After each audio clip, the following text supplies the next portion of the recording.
We believe that you can be a millionaire in all 6 aspects of health. We do episodes on your physical health, intellectual health, social health, spiritual health, financial health, and today's episode is going to be on your mental health. Well, very, very important aspect. This show, if you've never watched before, is built on the fundamental belief that every person you meet knows something you don't, and that there's something to be learned from everyone. So we have gathered 3 awesome guests to help us talk about how to improve your mental health with self-talk.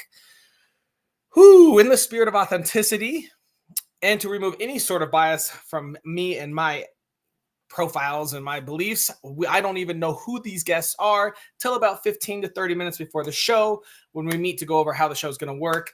So their tips, their advice is all from their journey and their life and their perspective. It's going to be great. I heard their tips. It's going to be an awesome show.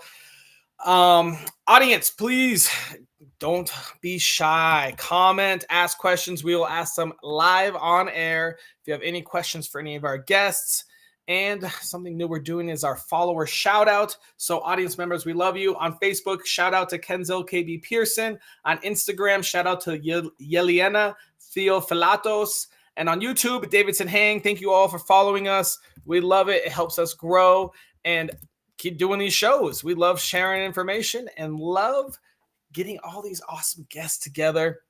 If you need guests for your podcast, there's 4 of them right here. I love doing guest shows as well as being a host, and all 3 of our guests are awesome. Feel free to contact us. All their links will be dropped during the show, or you can just message us directly. We'll give you their contact info. Oh, man, speaking of guests, I already know that you got something you can share. If you're watching this right now, sign up. www.millionairesaremade.com. The link is being dropped. Come be a guest on our show. Share your information. I know that you absorb a lot and learn a lot. It's time to spread the love and the knowledge so we all can grow as society. If you have any topics you're having a struggle through, let us know that as well. We will go out and find 3 guests, give you some advice, and help you push through anything you're struggling with in any aspect of health.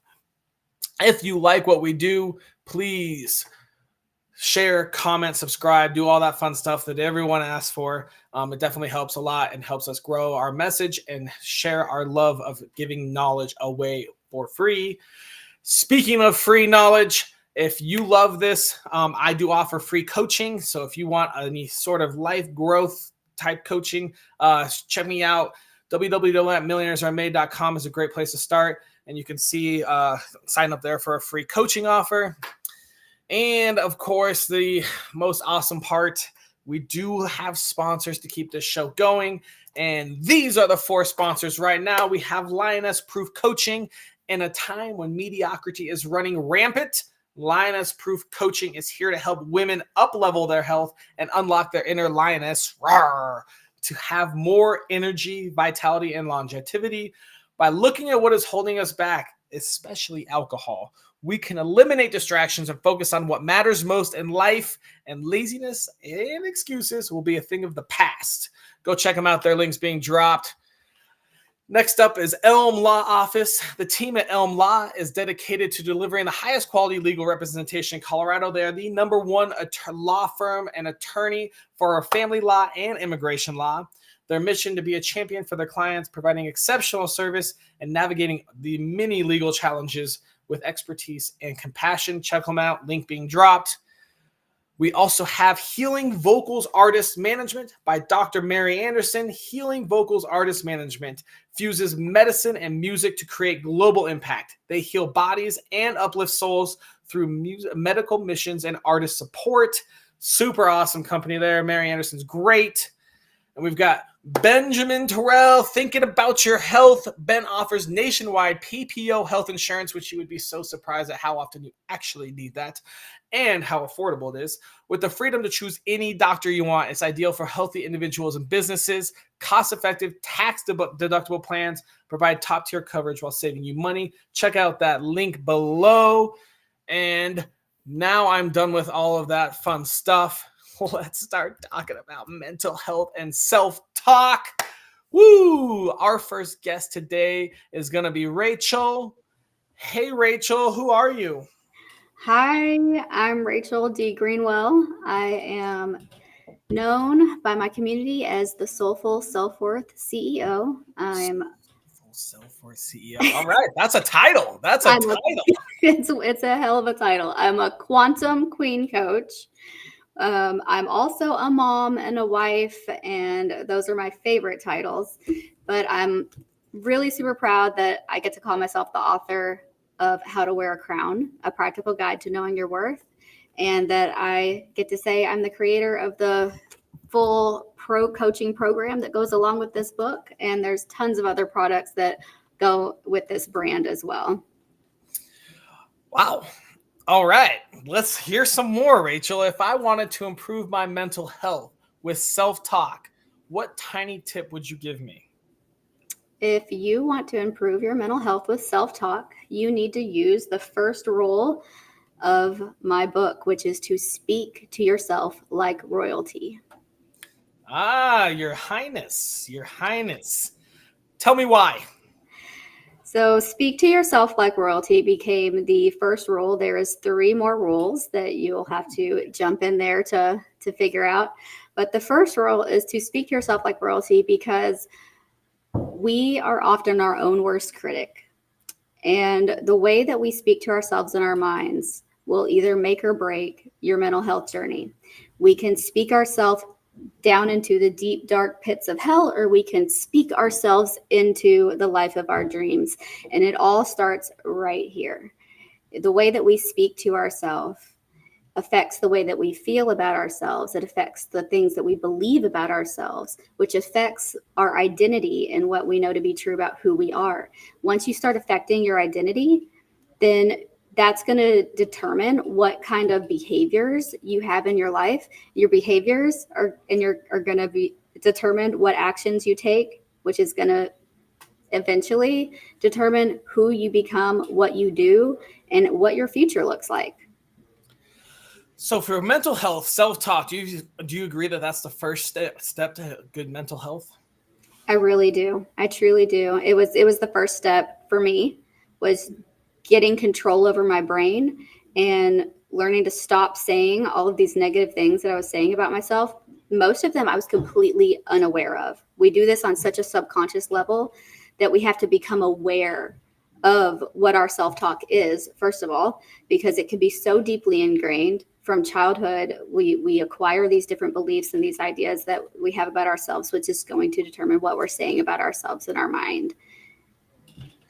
Let me ask you the difference between, so obviously nobody's perfect and we all have weaknesses. What is the difference between bad self-talk versus acknowledging your weaknesses and knowing you have those? So I talk a lot about my very first belief system that I caught, right? Which is every belief system is going to be attached to a statement that you would say about yourself in your mind. It's going to be attached to a negative self-talk. So the first one that I ever caught in myself was, I am stupid, right? And when we talk about identity, it's going to be anything that we say after those words, I am this, I am that, right? So it flew through my mind, I am stupid. So that's a really self-defeating self-talk, because if I say I am stupid, I'm going to believe I am stupid. I might not do anything that smart people would do, right? Like I might not go back to school to get a degree. I might not show up here to be like, hey, I've got something to share with the world that is powerful, right? Well, if I didn't believe that I was intelligent, I wouldn't be here talking to you guys right now, feeling like I have something to share. So that's really self-defeating. If I say if I think that I know everything already, or I don't acknowledge that there's areas that I don't have information, right? Maybe I want to feel more intelligent, or I want to know more information in a certain area. That's perfectly fine for me to acknowledge. But instead of saying I am stupid, to say, well, I would like to be more informed about the area of psychology, right? That would be a way to say it that is serving to myself, instead of being like, I'm stupid, to say, I'm ignorant in a certain area, or there's a way that I lack knowledge in this place. Does that answer your question? No, not at all. Keep going. Just kidding. Real quick, we got to go over where you learned this. What happened in your life? How did you get to this point? How did you become this author that is a coach and has a great title as well? Well, I am a very normal person who has had a huge journey with mental health struggles herself. So my book shares a lot about my journey using these tools and how I came to get to that place where I had to acknowledge that my biggest issue was shame, that I carried shame, that I had horrible belief systems about myself, that I really disliked myself, and that I had to learn to like who I was. And that would have never happened if I wouldn't have became consciously aware of what was going on in my mind and how I was speaking to myself. And I wanted to go after my dreams. I had big purpose. I knew I had a huge potential, but I wasn't going after for some reason, right? And like the reason was I didn't believe in myself. But it was like, why didn't I believe in myself? Why wouldn't I go after these things?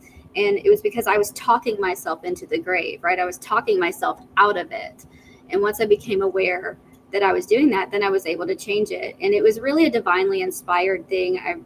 I'm a God person. I say I owe it all to God because I really feel like I was chosen to bring this message to the world. But I always say God gave it to me first because I needed it. I needed it because I hated myself and I wanted to learn to love myself. I knew that I disliked me and that I needed to learn to love me. I didn't know what that looked like. And it started there with speaking to myself like I was somebody that I loved instead of somebody that I hated. I love it. Thank you so much, Rachel. We're going to move on to our next guest, but I definitely can't wait to bring you back out. Thank you. Please welcome to the show a guy named Ken. Ken, who are you? My name's Ken Fromfelter. I am a father, husband. I'm an ordained minister. I've been a police officer for 17 years. I'm a motivational speaker, a Marine Corps veteran, and a member of the prestigious Man of War Society as well. So pretty boring life. Got it. Okay. Hasn't done much. All right. Very cool. Ordained minister. If you're getting married, I'm sure Ken would love to travel to your tropical destination. Sure. And a police officer. So let's make sure we keep the comments, up in the air. Hey, Ken, can you tell me if I wanted to improve my mental health with self-talk, what piece of advice would you give me? Don't believe you are who people say you are. Just Good. that simple. Okay. Elaborate. I'm confused. So a lot of times we go through life and we listen to people tell us, or the way they may not even verbally say it, it's body language, the way they treat us or whatever. Yeah, you're not as important, stay over there, or we're not going to give you this, the time of day or whatever, because we think you are who we think you are. And a lot of times we start believing those people and we start saying, you know what, I notice that I'm being ostracized, or I'm being pushed out, or I'm not getting the projects other people are getting, or I'm not getting the jobs other people are getting, or I'm not getting the attention by a guy or a girl or whomever I wish I could get that attention from. And a lot of times we start believing that same junk that people are portraying, because people are mean, right? Yeah. Our job in life, especially in social media. Yeah. Our job in life is to go out there and not think about what they're telling us and saying, hey, you are this way, because we know who we are. We've lived with ourselves for however long we've been alive. And we've been thinking in our own head, hey, I'm this, I'm that.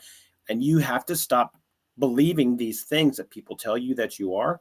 And you have to know what it is you can accomplish and who it is you can be. Because there's something inside you that is saying, I want to do this, and this is the person I am. That's the same reason that we don't do things when somebody says, hey, we're going to do this. And you say, I don't do that. Right? We have rules in our house, or, that's not me. We know who we are, but then sometimes we just let other people kind of tell us who we are, what we're going to do. And we have to not do that. So the first step is the big one, is know thyself, right? We've all heard that saying.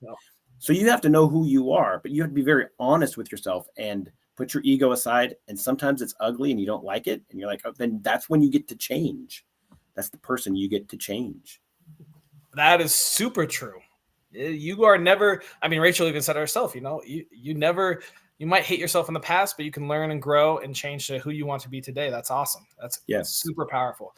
the future is always bright. Ken, we have like less than a minute left. Tell us where on your life journey you learned this piece of information. Well, I've got about 45 minutes to tell you this, but I'm going to fit it into 1 minute. So I love it. I love it. So basically, my ego had been gigantic, and as a lot of time in my police career, I'd done some stuff, and I'd gone through a point where I thought I was, for lack of a better term, Billy Badass, and I wasn't, right? And I messed up, not to the point that I got anybody hurt or I'd broken any laws or anything like that. I didn't do the job right, and so what happened is I went back and I had some self-reflection in that, and I decided to put myself through some major adversity to learn what it is that I could do and how I could be a better me and what I would need to do. And I determined that there are 4 levels of growth and in adversity. And that's your physical, your mental, your emotional, and then your spiritual side. And those 4 things have to be developed. And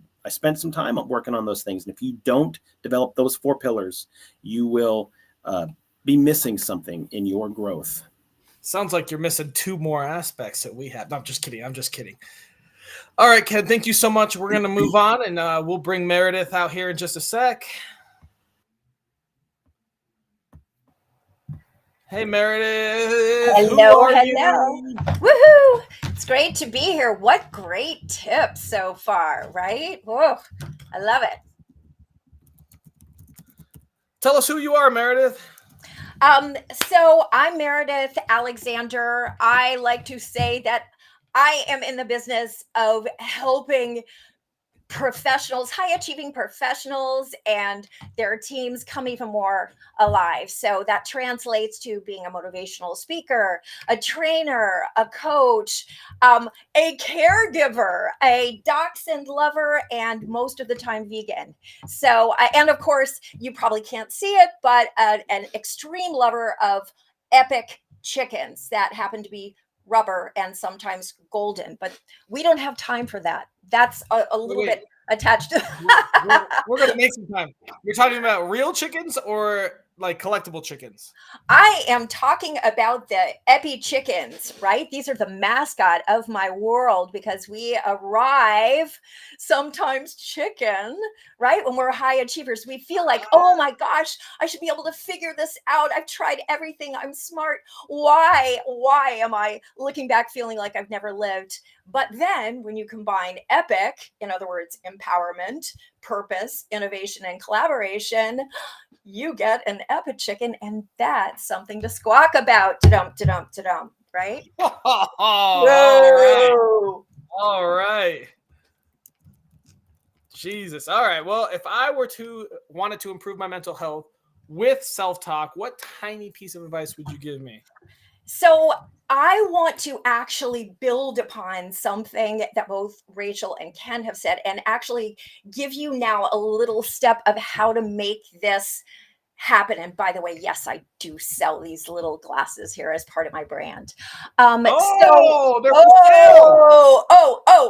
They're called eyeglass leashes. But I want to, so I know we've talked about, really being true to yourself, being authentic, not letting other people's definition of you get in your way but the big question for most people is like, I get the theory, how do I apply it? So one easy place to start is to take that quote unquote negative mind and name it something really disrespectful. If you're a guy, maybe it's Poindexter. If you're a woman, maybe it's Myrtle. And it's like, Myrtle, thanks for sharing, because that's beginning to be able to separate those thoughts from your identity. And that's the big piece, because Rachel really emphasized this. What we say in our present tense is what we believe is truth in all capital letters. And therefore,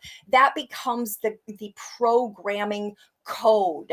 So it first, you must separate yourself from any identity that does not empower you or energize you. How do you do that? You name it and say, Myrtle, Thanks for sharing. And then perhaps even name that really wonderful, delicious part of yourself and say, you know what, Meredith, I need you right now. I need you to show up. Give me some words. Give me something I can hold on to and believe in, right? Become your own soul mate. Does that make sense? It does. Stories, we're going to hold on to yours till we bring everyone out. First, we're going to let Meredith answer her last question, and then we'll go into audience questions. Meredith, where on your life journey did you learn this information? Where it was really solidified, I have been an aficionado of how some people face formidable obstacles and emerge bigger, bolder versions of themselves. Little did I suspect that in 2016, my youngest child would literally be crushed by a boulder, and I would get that call. And needless to say, that was my moment. So at 30,000 feet, I had to ask myself some powerful question. And is this all this inner game stuff just woo woo and theory, or is it freaking real? And so that's really my first book, The Sky is the Limit. That shows the actual post that I posted on Facebook, really applying it and deciding, heck no, I am not becoming the second victim of this boulder. I am stepping forward as the mother of a child who in just 22 years, even if she doesn't survive, achieved more than most people do in 80. And so that was a pivotal moment. It was like, live it. Don't just speak it, live it, do it, be it, show up, and then pass it forward. I love it. I love it, Meredith. All right, we're going to keep that energy going, but we're going to bring Rachel and Ken back out. All right, first things first, guys. We have a question from the audience. Does self-talk have any impact on motivation? Yes. Why? Because let's take the statement, I am lazy. So say you believe that you're lazy and you're constantly telling yourself every day, I'm lazy, I'm lazy, I'm lazy, because maybe your parents told you you're lazy for laying around, and now you've developed this belief that you're a lazy person. What does a lazy person do? What type of behaviors does a lazy person have? They don't do much, right? So there's something in you that you're believing about yourself. There's something in you that you're saying that's keeping you from going after or being motivated to do the things that you would do if you had maybe a more self-serving set of beliefs or set of self-talk. Like I said earlier, I can talk myself into staying on the couch. Well, I'll just mess that up anyway. There's no reason for me to go on that podcast. Like, I'm just going to cancel because I'm too nervous, right? Whatever. Like, you could say things that keep you from showing up for something, or you can say, no, I'm going to do it anyway. Even though I feel like this, I'm going to continue on. Even though this, I'm going to show up for myself regardless, right? You can talk yourself into action, or you can talk yourself into inaction. Wow. We actually have another really good question that I'm going to throw up there real quick. Can negative self-talk ever be a positive force, or is it always harmful? I can speak on that as well. Anyone else? Yeah, I think we can all say something. I think we can all speak on that, right? Ken, you go for it. So I think it depends on the subject matter. Is that negative self-talk? Is that telling you that, you're not going to be able to do this? That weight is too heavy for you to lift. What is your ultimate end goal? What is your why? So you got to have a whole thing. You can't just have that one thing. Okay, I'm not going to be able to do that. What did Abraham Lincoln say? Whether you can or you can't, you're going to be right. Right. So the idea is, if you just look at negative self-talk as a black and white thing, you're probably not going to be able to use it. However, it can be a positive force. If you've told yourself you can't do it, and then you come back and you decide to try it anyways without even thinking about it, and you say, well, it's going to do it, right? What's going to happen? That negative self-talk is going to be defeated. And so, can you use it as a positive? Where's that negative talk coming from? Is it a voice you've heard previously, like when your parents used to demean you when you were a kid or something like that? Yeah, you can use that as a positive force, but it depends on the totality of the circumstances, one might say. And Yeah. may I add on to that, because I love that. I love that. Yes, And I please. think that, so again, I'm big on showing the theory in action. So now, so let's assume that a lot of us who are coaches have people who show up saying, my biggest challenge is fill in the blank. Often it's my confidence, right? And so the client arrives saying, but that's true. My biggest challenge is my confidence. Well, I believe there are three important questions. One, what can I control? Two, what can my mind believe? And to Ken's point, how can I help it believe something that's going to empower me? A la the quote. But the third question is, what might I be assuming that is not necessarily true? So when we make a statement that feels negative, such as, oh, my biggest challenge is, as Rachel said, getting off the couch and just getting motivated today. Okay, that's true, but the assumption is it's the only variation of truth. What if you were to shift that present tense statement to something more like, my biggest focus right now is finding things that give me more confidence, or my biggest commitment right now is finding people who can help me to build my confidence. That can be true as well, but you can feel the emotional frequency, the energy level of that is so powerful. So we should really strive to what I call ACT, ACT. Be very aware of your present tense statements. As Rachel said, how do they make you feel? Those are emotional guidelines. C, commit to changing it when they feel like they are de-energizing you. So change the challenge to an opportunity, the challenge to a focus, the challenge to a possibility. And T is to realize that transformation is as simple as making a different choice.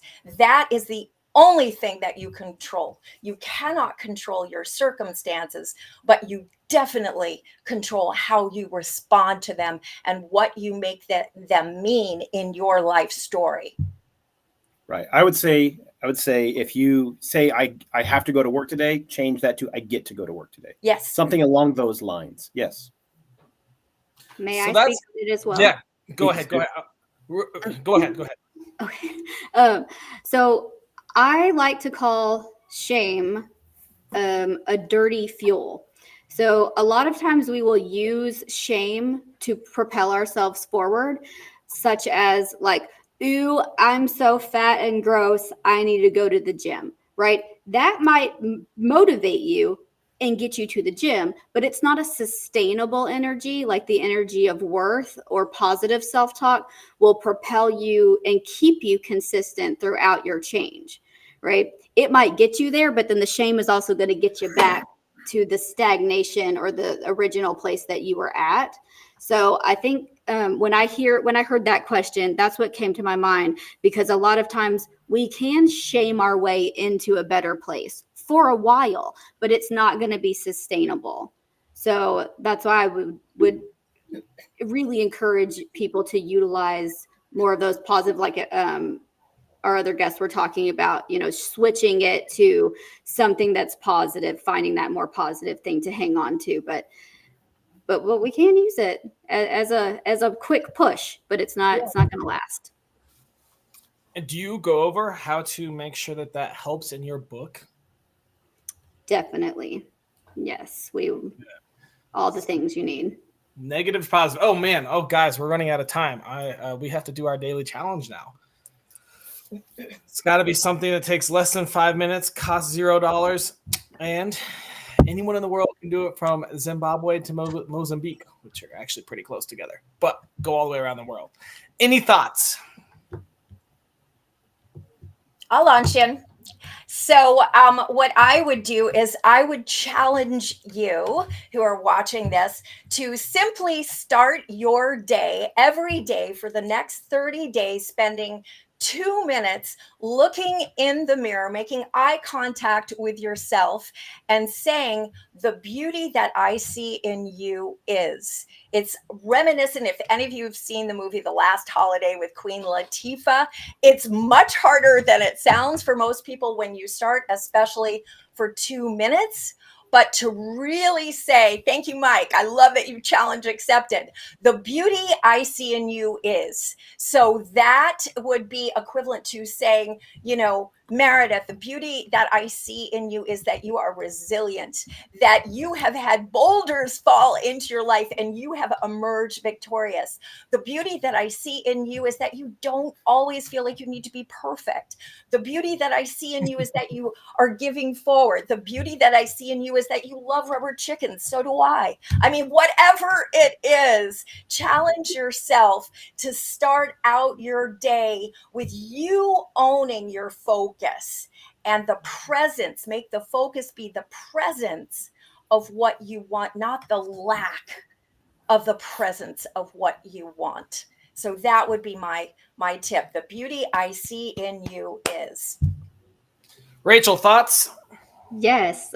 So I was going to also use mirror meditation challenges, but I'm going to expand upon Meredith's now and say to use my other mirror challenge, which we call the self-love mirror. And this is when you use somebody that you would say you love unconditionally. Find somebody in your life, whether it's your child, your mother, your best friend, somebody who you speak to well. Sometimes we'll speak to ourselves worse than we would speak to a stranger on the street, right? So find somebody that you love, that you would always say the kindest things to, and challenge yourself to speak to yourself in the same way that you would speak to that person that you love. And every time you are faced with a self-talk situation, respond to yourself as if it's that person instead, right? Because then you're going to hold somebody you hold in a high regard. That's what speaking to yourself like royalty is. Speaking to yourself like somebody you would hold in a high regard.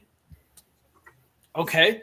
Mirror meditation, royalty. All right. Ken, what are your thoughts? Get up early. Oh, Yeah, this is one everybody hates. If you get up at 6 o'clock because you got to be to work at 8, whatever, get up at 4, get up at 5, whatever it takes. And what you're going to do in that time is the first thing you're going to do is you're going to wake and you're going to ask yourself, what are you doing? Well, this is that other person that's saying, yeah, what are we doing? Well, we're getting up. We're going to better ourselves, whether that is through meditation, you have some spiritual growth time, or you decide you're going to start hitting the gym, and then you start saying, what am I doing here? This isn't me. You have to develop yourself physically to help face your adversity. Your mental acuity is going to start kicking in and trying to fight back because it hurts and it's uncomfortable. But that's how you grow. How does a crab grow? But they have to slough off that old shell so they can build the new one. And that's what you have to do. If you're going to build yourself up, get up early. When you get all that stuff done that you say, well, you wait till after work, and then you don't normally do it, get it all done before work. You go to work, and then when you get home, you're all done for your day. If you don't get up until noon because you work late or whatever, that's fine. Get up an hour or two earlier than you normally would, whatever it is. You work nights, it doesn't matter. An hour or two earlier. That's going to make the difference. You have to be able to discipline yourself in your sleep and your mind, and then that building up of that early wake up to get the things done before people are bothering you. Take advantage of that. all right. So, Ken, I'm not going to make everyone in the world wake up 2 hours earlier, but Come on. I get up at will. 3:30. Let's go. I'm gonna make the challenge be everyone set their alarms 15 minutes earlier. At least 20 to 15 minutes earlier. Spend some time with yourself and your mind. All right, we're gonna do 20. We're gonna do 20. Remember, this is a low level. We're just getting started. Okay, we're doing tiny steps. I don't want anyone getting scared away. I'd rather people do it than just say fuck 2 hours. Right. So we'll say we'll start at 20 minutes earlier, and that's going to include some mirror meditation and referring to yourself as royalty. Everyone sound good with that? Yes. I want everyone to be ordering their tiaras on Amazon later this afternoon. And hopefully she has an affiliate link. Yeah. And your eyeglass leashes. So, yeah. Also, not Amazon. Go local. Support Of local. course. There's some tiara maker somewhere on Facebook Marketplace. Go buy it from your local tiara maker. Beautiful. All right, guys. Any other last minute thoughts? We are 4 minutes late, so hurry up if you have anything last minute. Otherwise, I'm going to end this show up. We have our daily challenge. I got one. Great. If you had a time machine, you can go back in time and you can meet yourself when you're 8 years old. Would your 8-year-old self look at you and say, that's the person I want to be when I grow up? Ooh. I'm gonna second that. Something I always say is, are you best friends with your future self? Yes. Yes. Love Think it. about both. And if not, turn into that. Absolutely. Exactly. Love that. Awesome. Thanks, guys. I'm going to wrap up the show. Thank you so much for being on. Hope you guys enjoyed yet another episode of Millionaires Are Made. That was a tough one. That was a good one. Man, there was some knowledge there. You may want to go back and just rewatch it because there was just constant streams of information. Mental health, super important in our life today. Self-talk, super important. Thank you so much to our guests. And hopefully today's